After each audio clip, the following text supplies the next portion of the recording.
Colour Swathi Telugu ప్రేక్షకులకు పరిచయం అవసరం లేనటువంటి పేరు. ఒకప్పుడు కలర్స్ అనే ప్రోగ్రాం ద్వారా యాంకర్గా ప్రేక్షకుల ముందుకు వచ్చి ఆ షో పేరునే తన పేరుగా మార్చుకుంది. ఇక అష్టాచమ్మ సినిమాతో హీరోయిన్గా ఎంట్రీ ఇచ్చిన తర్వాత ఆ సినిమా తర్వాత స్వాతి ఫాలోయింగే పూర్తిగా మారిపోయింది. 2018లో వికాస్ వాసు అనే వ్యక్తిని వివాహం చేసుకుంది. అయితే ఆమె తన భర్తతో విడాకులు తీసుకుందని, ప్రస్తుతం దూరంగా ఉంటుందనే వార్తలు ఎప్పటినుంచో వినిపిస్తున్నాయి. అయితే స్వాతి మాత్రం తన విడాకుల పైన ఎప్పుడూ రియాక్ట్ కాలేదు. విడాకుల తర్వాత బ్యాక్ టు బ్యాక్ సినిమాలతో ఫుల్ బిజీగా గడుపుతుంది. ఇటీవల మంత్ ఆఫ్ మధు సినిమాతో మరొకసారి తన నటనతో మెప్పించింది స్వాతి అని చెప్పవచ్చు. ఇక అటు సోషల్ మీడియాలో కూడా చాలా యాక్టివ్గా ఉంటూ నిత్యం ఏదో ఒక పోస్ట్ చేస్తూ అభిమానులతో టచ్లో ఉంటుంది. ఇటీవల తన ఫ్రెండ్స్, ఫ్యామిలీ మెంబర్స్ అందరినీ పరిచయం చేస్తూ ఒక వీడియోను తన ఇన్స్టాలో షేర్ చేసింది. ఆ వీడియోను చూసిన ఒక నెటిజన్ ఎప్పటిలాగే నెగిటివ్ కామెంట్ చేశారు.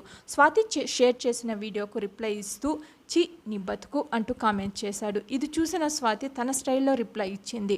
నాకు కూడా కొన్నిసార్లు ఇలాగే అనిపిస్తుంది, జీరో పోస్ట్ ఛాంపియన్స్ అంటూ కౌంటర్ ఇచ్చింది. ప్రస్తుతం కలర్ స్వాతి ఇచ్చిన కౌంటర్స్ స్క్రీన్ షాట్స్ నెట్టింట్లో వైరల్గా మారుతున్నాయి.